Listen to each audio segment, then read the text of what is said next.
வாழ்க வையகம், வாழ்க வையகம், வாழ்க வளத்துடன் உலகெங்கும் இருக்கும் நமது யூடியூப் குடும்பத்தினருக்கு டாக்டர் டிவைன் தினேஷன் அன்பான வணக்கங்கள். சரிங்க, மே மாத பலன், அதாவது நம்மளுடைய தமிழ் புத்தாண்டு ஆரம்பித்து அடுத்த மாதம் மே மாத பலன் பார்க்க போகிறோம். சித்திரை வைகாசி 2 மாதம் வருது இதில். ஓகே, சூப்பரான மாதம். ஏன்னா மே ஃபஸ்ட்டே எப்படின்னா தொழிலாளர்கள் தினம். முதல்ல எல்லாருமே தொழிலாளர்கள் தான்.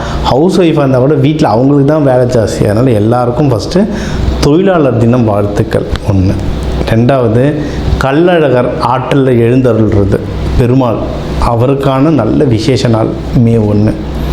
மே 30, 31 நம்ம தமிழ் கடவுள் முருகனுடைய வைகாசி விசாகம், சரியான பவர்ஃபுல் டே, பீக்கு பவர். முருகர்லாம் அந்த டைமில் அவர் பிறந்ததே என்னென்னா விசாக நட்சத்திரம், பீக்கு பவரில் இருப்பார். ஸோ இந்த மாதம் ஆரம்பிக்கிறதுலேருந்து முடிகிற வரைக்கும் பயங்கரமான ஃபெஸ்டிவல் தான், புனிதமான மாதம். சரி, இந்த புனிதமான மாதத்தில் நமக்கு எப்படி இருக்குது, நம்மளுடைய ரெகுலரான லைஃப் எப்படி இருக்குது, எந்தெந்த விஷயம்லாம் நம்மளுக்கு சாதகமாக இருக்குது, அதில் ஜெயிக்கலாம், எந்தெந்த விஷயத்துலலாம் நான் கொஞ்சம் உஷாராக இருக்கணும் அதை பார்ப்போம். இதில் எந்தெந்த தெய்வத்தை வழிபடணும், என்னென்ன பரிகாரங்கள் இல்லை என்னென்ன வழிமுறைகள்லாம் நான் பண்ணேன்னா எனக்கு இந்த மாதம் சூப்பராக இருக்கும்ன்றதை ஒவ்வொன்றா பார்த்து வருவோம். வாங்க. ராசி சிம்ம லக்னம் எப்படி இருக்குது, நம்மளுக்கு அஷ்டம சனி போயிட்டுருக்கு, ஊரெல்லாம் பயமுறுத்திட்டுருக்காங்க. அதுக்கு நம்மளாம் சிங்கம் பயப்படக்கூடாது, பார்த்துக்கலாம். எதுவாக இருந்தாலும் நாள் போக போக பெட்டராக தான் மாறிட்டு வரும். நீங்கள் ஒரு வருஷத்துக்கு முன்னாடி நிலைமை எப்படி இருந்ததுன்னு யோசிங்க, இப்போ பாருங்கள் பெட்டராகிட்டே இருக்குது. நம்மளுக்கு பாசிட்டிவான நிறைய விஷயம் இருக்குது, அதை பிடிச்சிக்கிட்டோன்னா ஜெயிச்சிடலாம். என்னென்ன பாசிட்டிவு, இப்போ வேலை செய்கிற இடத்துல கொஞ்சம் டைம் நல்லா இருக்குங்க. ஆமாம், என்ன நிறைய பேர் நம்ப மாட்டீங்க, ஏன்னா நிறைய பேர் வேலை ரொம்ப கஷ்டப்பட்டுட்ருப்பீங்க. சிம்மம் நிறைய பேர் வேலை இழந்திருக்கலாம், இல்லை வேலையில் ரொம்ப கஷ்டப்பட்டுட்ருப்பீங்க. அது மாறும். சரிங்களா, தொழில் ஸ்தானம், அதாவது சர்வீஸ் ஸ்தானம் ரொம்ப நல்லாயிருக்கு. வேலைக்கு போகிறவங்களுக்கு டைம் ரொம்ப சூப்பராக இருக்குது. இது ஒன்று. இன்னொன்று, இதை நான் ஒருத்தருக்கு சொல்லிட்டேன். ஒரு பையன் வேலை எனக்கு நல்லா இருக்குன்னு சொல்லிட்டு அவர் மேனேஜர், அதாவது மேனேஜர்கிட்ட ப்ரமோஷன் கேட்டு மேனேஜர் ஒத்துக்கலை அப்படின்னு சொல்லிட்டு விபி கிட்ட போய் சண்டை போட்டிருக்காரு, வைஸ் பிரசிடென்ட் கிட்ட, எனக்கு ப்ரமோஷன். அதனால் அந்த மாதிரிலாம் சண்டை போடாதீங்க. நேரம் நல்லா இருக்குது, அப்போது நேரம் நல்லா இருக்குன்னா ஸ்கெட்ச் போட்டு எப்படி ப்ரமோஷன் வாங்கலாம், அப்படி இல்லைன்னா நான் எப்படி சேலரி ஆகிக்க. ஸ்கெட்ச்னால் நீங்கள் என்னென்னலாம் ஒர்க் பண்ணிங்களோ அதை ஒரு டாக்குமெண்ட்டாக எழுதணும். அதனால் கம்பெனிக்கு என்னென்ன நல்லது நடந்துச்சு அப்படின்றத எழுதணும். அந்த எழுதி அந்த டாக்குமெண்ட்டாக அனுப்பணும். இதுதான் ஒரு ப்ராப்பர் ப்ரொசீஜர், கார்ப்பரேட் ப்ரொசீஜர். அந்த மாதிரி பண்ணும்போது அவங்களுக்கும் புரியும், ஓகே இவர் உழைச்சிருக்காரு, 2 வருஷமாக இவருக்கு எதுவும் பண்ணலை, இப்போ நம்ம எதனா செய்வோம் அப்படின்னு சொல்லிட்டு ஒரு நல்ல சேலரி ஆக்கி வரும். அதுதான் ப்ராப்பர் அப்ரோச். எனக்கு நேரம் நல்லா இருக்குன்ட்டு போயிட்டு எல்லார்ட்டையும் இறங்கி சண்டைக்கு போயிட்டோன்னா கஷ்டம். ஓகே, ஸோ ஓவராலாக உங்களுக்கு டைம் நல்லாயிருக்கு ஜாபில். இன்னொன்று, பிஸ்னஸ் பண்ணுறவங்களுக்கு டைம் ரொம்ப சூப்பராக இருக்குது. அதுவும் இன்னும் நல்ல விஷயம் என்னென்னா, பிஸ்னஸ் பண்ணுறவங்களுக்கு நல்ல ப்ராஃபிட் வரும், சரியான ப்ராஃபிட் வரும் இப்போ.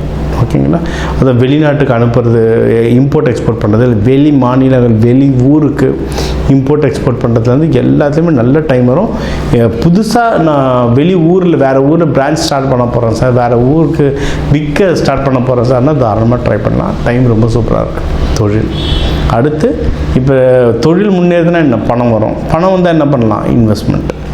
நீங்கள் ஏதாவது இப்போ வீடு வாங்கணும், இல்லை வண்டி வாங்கணும், இல்லை உங்கள் பிஸ்னஸ்லேயே இன்வெஸ்ட்மெண்ட் பண்ணணும், இல்லை நான் ஜாபில் இப்போ ஏஐ வந்துடுச்சு, நிறைய விஷயங்கள் மாறுது. இன்னொன்று சொல்கிறேன், நீங்கள் எந்த ராசி எதுவும் வேணாருங்க, நம்ம தனிப்பட்ட ராசின்றது உலகத்துக்குன்னு ஒரு தசா புத்தி, உலகத்துக்குன்னு ஒரு ராசி மண்டலமும் இருக்குது. இப்போ இந்த கோச்சாரத்தில் போகிறதுனா உலகத்துக்காக தான். சரியா, உலகத்தில் என்ன மாறுதுன்னா, இப்போ யார் தொடர்ந்து படிச்சுக்கிட்டே இருக்காங்களோ, யார் தொடர்ந்து அப்கிரேட் ஆகிட்டே இருக்காங்களோ அவங்க தான் வின் பண்ணுவாங்க. ஃபாஸ்ட்டாக இருக்கணும், அறிவாக இருக்கணும். ஏன்னா ராகு தசை, உலகத்துக்கே ராகு தசை. சரியா, ராகுன்னா என்னென்னா ஃபாஸ்ட்டு. ராகு பயங்கர ட்ரிக்கியாக யோசிக்கும். சரிங்களா, அதனால் நீங்கள் தொடர்ந்து படிச்சுக்கிட்டே இருக்க, தொடர்ந்து அலர்ட்லேயே இருக்க தான் முன்னேறுவீங்க. இது ஒரு பாயிண்ட், இது மெயினாக எடுத்துக்கோங்க. ஸோ இன்வெஸ்ட்மெண்ட்டுக்கு டைம் சூப்பராக இருக்குது.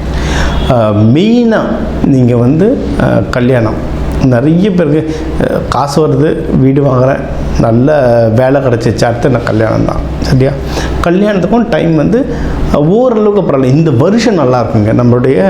நீங்கள் மாதம் ஜோதிட பலன் என்று பார்க்கும்போது நம்ம தமிழ் வருஷப்பரப்புக்கு இல்லை நியூ இயருக்கு இது ரெண்டுத்துக்கும் ஏதாவது இந்த ரெண்டுத்துக்குமே நம்ம இன்டர்வியூ கொடுத்தோம். அதையும் இதை கம்பேர் பண்ணி பாருங்கள்.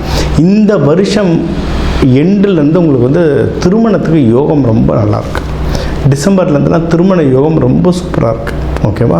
அதனால் டிசம்பர் வரைக்கும் வெயிட் பண்ணாதீங்க, இப்போத்துலேருந்தே ஸ்டார்ட் பண்ணுங்கள். இப்போத்துலேருந்தே அதுக்கு புள்ளியாக சொல்லி போடுங்க. அழகாக உங்களை வந்து டிசம்பர் எண்டில் இல்லை தை மாதத்துலலாம் அழகாக கல்யாணத்தில் எடுத்து வந்து உங்களை வந்து கூட்டிகிட்டு வரும். ஓகேங்களா? நீங்கள் வந்து ஒன்றே ஒன்று என்ன செய்யணும்னா 4 நட்சத்திரம் பார்த்து பொண்ணு வீட்டு மாப்பிள்ளை வீட்டுக்கு போகணும். இப்போ இந்த புதன்கிழமை புதன் ஹோரை, இல்லைன்னா வெள்ளிக்கிழமை சுக்கிர ஹோரை, இந்த மாதிரி நல்ல நாள் ஹோரையில் போயிட்டு வந்தீங்கன்னா சக்ஸஸ் ஆகிறதுக்கு எக்கச்சக்க வாய்ப்புகள் இருக்குது. ஓகேங்களா? இது ஒன்று திருமணத்துக்கு. இதுலேயும் நிறைய பேர் வந்து லவ் பண்ணுறவங்களாம் இருக்காங்க. சிம்மத்துலேயும் சிங்கம் அவ்வளோ சீக்கிரம் பண்ணாது, ஆனால் கொஞ்சம் பண்ணாலும் கொஞ்சம் லைட்டாக முரட்டத்தனமாக பண்ணுவாங்க.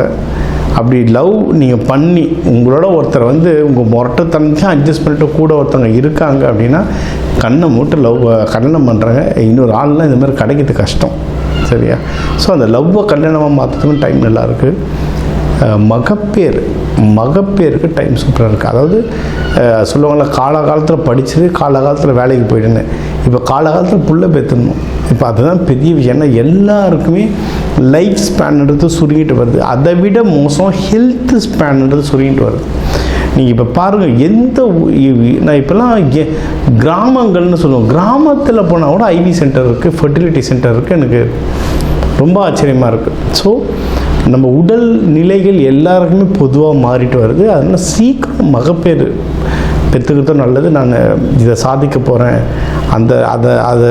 அது எனக்கு கிடைச்சா தான் நான் இந்த குழந்தைக்கு போவேன் அப்படின்லாம் இருக்காதிங்க. நிறைய பிரச்சனைகள் கொண்டு வரும். ஸோ இப்போ டைம் நல்லாயிருக்கு, மகப்பேருக்கு தாராளமாக போகலாம். சூப்பர். எந்தெந்த விஷயத்தில் நான் ஜாகிரதையாக இருக்கணும் சார்னா, இப்போ சொன்ன வேலைக்கு பிஸ்னஸ்க்கு டைம் நல்லாயிருக்கு, கல்யாணம் மகப்பேர் லவ் எல்லாத்துக்கும் டைம் நல்லாயிருக்கு. உங்களுக்கு வந்து நிறைய நல்ல நியூஸ் வரும். சொந்தத்தில் கல்யாணம் அது இதுன்னு பிஸியாகவே இருப்பீங்க. நீங்கள் டல்லாக இருந்தாலும் சொந்தக்கார கல்யாணம்லாம் அவாய்ட் பண்ண முடியாது, போய் உக்காந்தாகணும். ஏன்னா நம்மளுக்கு மொய் வச்சாங்கன்னா நம்மளும் போய் திருப்பி வச்சாகணும். ஸோ அதனால் விஷயம் வரும். என்ன மெயினாக காசு செலவாகும், தண்ணியாக செலவாகும், லெஃப்ட் ரைட் சென்டர்னு செலவாகும். சரிங்களா? ஏன் செலவாகுது? சில டைம் நம்ம காசு ஒருத்தரை கேட்டு கொடுத்துட்ருப்போம், அதுக்கப்புறம் யோசிப்போம் ஏன்டா இவங்களுக்கு கொடுத்தோன்ட்டு. ஏன் கொடுத்தோன்னே தெரியாது, அந்த அளவு கன்ஃபியூஷன். காசு விஷயம் எழுதி பழக்குங்க. நான் யாருக்கு கொடுக்குறேன், எவ்வளோ எனக்கு இது வந்து ஒரு 15 வருஷத்துக்கு முன்னாடி எனக்கு சொன்ன விஷயங்க. அது குபேரருக்கு கொடுத்த உபதேசமாக. அவர் எவ்வளோ கணக்கை எழுதி வைக்கிறாரோ அவ்வளோவா ஒரு பணம் சேருமா. இது எனக்கு ஒருத்தர் சொன்னார் ஒரு 15 வருஷத்துக்கு முன்னாடி. அப்போதுலேருந்து நான் எழுத ஆரம்பித்தேன்.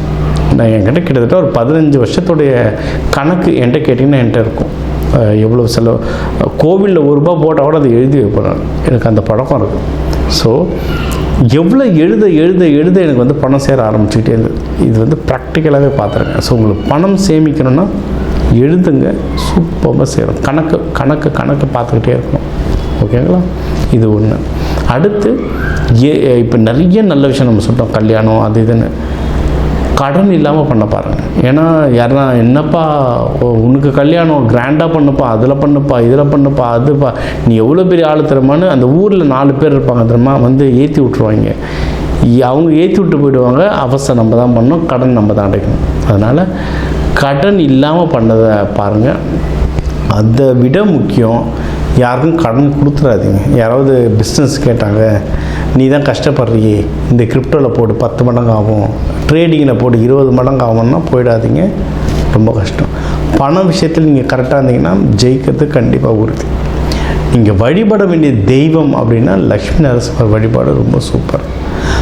சிவபெருமான் அம்பாளை வந்து முழு டெக்கரேஷனில் நல்லா அபிஷேகம் பண்ணி தீபார்த்தனை காட்டி விளக்கேற்றுங்க. உங்களுக்கு வந்து இது வந்து நெருப்பு வீடு, ஆண் வீடு நெருப்பு வீடு. விளக்கேற்ற கோவில்லையும் வீட்லேயும் ஆஃபீஸ்லேயும் விளக்கு ஏற்ற உங்களுடைய வாழ்க்கை வந்து நல்ல உயரும். நல்ல அன்னதானம் போடுங்க. அன்னதானம் செய்கிற இடத்துக்கு கேஸ் அடுப்பு விறகுலாம் வாங்கித்தாங்க. இந்த மாதம் உங்களுக்கு சூப்பராக அமையும். ஸோ இப்போ வந்து உங்கள் ராசிக்கு வந்து முக்கியமான தகவல் எல்லாமே பார்த்தோம். என்னென்ன ஓவராலாக எப்படி இருக்கும், பணம் எப்படி வரும், கடன் வாங்கலாமா வாங்கக்கூடாதா, வேலையில் முன்னேற்றம் எப்படி இருக்கும், தொழில் முன்னேற்றம் எப்படி இருக்கும், யாருக்கு கல்யாணம் நடக்கும் நடக்காது, என்ன பண்ணால் கல்யாணம் நடக்கும், மகப்பேறு பற்றி, உடல்நிலை, இந்த கோர்ட்டு கேஸு, சண்டை சச்சரவு எல்லாம் ஒரு வாழ்க்கையில் வர முக்கியமான பிரச்சனைகள், முக்கியமான விஷயங்கள் எல்லாத்தையும் பார்த்துட்டோம். இப்போ நம்ம உலகத்தில் பார்த்திங்கன்னா ஒரு 12 கோடி தமிழர்களாவது இருப்பாங்க. ஒரு ராசி ஒரு கோடின்னு எடுத்தாலும் அவ்வளோ பேருக்கும் நம்ம பொது பலன் சொல்லியிருக்கோம். கைரேகை மாதிரி ஒவ்வொருத்தருக்கும் அவங்களுடைய சார்ட் ஜோதிடம் அவங்களுக்கு மாறும். சரிங்களா? இப்போ நம்ம பொது பலன் சொல்லியிருக்கோம். இதில் உங்களுக்கு எது மேட்ச் ஆகுதோ, இல்லைன்னா உங்களுக்கு வீட்டில் ஒரு முக்கியமான விஷயம், சார் கல்யாணம் நடக்க போகுது, இல்லை இப்போ நிறைய பேர் இந்த ஐவிக்கு வருவாங்க.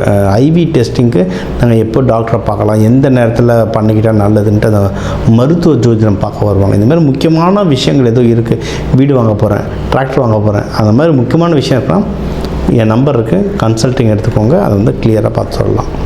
இப்போ இது கூடவே நம்ம நடுவில் நிறைய ராசிகளுக்கு இப்படி சொன்னோம், தெய்வ வழிபாடும் ஒன்று, கூடவே நம்ம சில தானியங்கள் சொன்னோம். இந்த ராசிக்காரங்க இந்த தானியம் கையில் வச்சுக்கோங்க, அது ஒரு பவர் ஏறணும். அதே மாதிரி நம்ம வாழ்க்கையில் வர சில பிரச்சனைகளுக்கு ஏற்ற மாதிரி தானியங்கள் இருக்குது. சரி, 100கணக்கான தானியங்கள் இருக்குங்க. நம்ம வீட்டில் இருக்க சமையல் அறையில் இருக்கிற தானியத்தை எடுத்து ஒழுங்காக யூஸ் பண்ணாலே வாழ்க்கையில் நிறைய பிரச்சனை நம்மளுக்கு சால்வ் ஆகும். சரிங்களா? பண்ண மாட்டோம், அவ்வளோதான் ஒன்று.